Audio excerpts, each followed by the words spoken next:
All right, so if we look at this, we have some main components: our 24 volt DC source, a fuse, field device, and input module, and we need to connect the circuit up. So I can choose to show this using conventional flow theory or electron flow theory.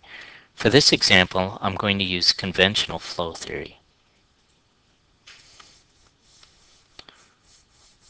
If I'm going to use conventional flow theory, I'm going to start off at the positive, and I'm going to come across, and I'm going to fuse the circuit. Remember, this is a 24 volt DC source. It's external to the system. So we're going to fuse it, and again we're going to come down to our field device, which is just a regular switch. Just to show you, it's going to come through the input. Now remember, the external circuitry of the input module will eventually hook up to the common, which will come down across and back up to our negative side, and of course this side here is to ground, right? So that's our basic circuit. And again, if we're using conventional flow theory, that current will go that way.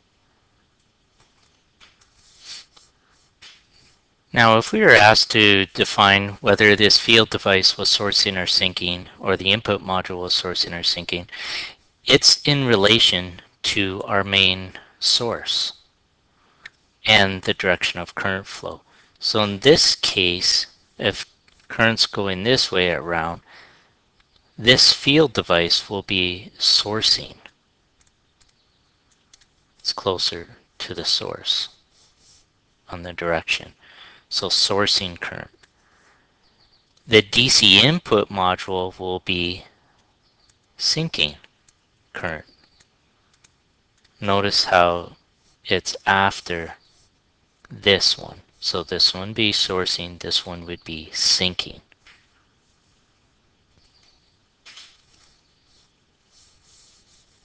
Now, if we look at this relationship, if out in the field, right here, it developed a ground. Let's analyze the circuit and see what's going to happen. Current would flow through here, and as soon as we close the switch, it would go to ground. That would cause a short circuit, and this fuse would blow.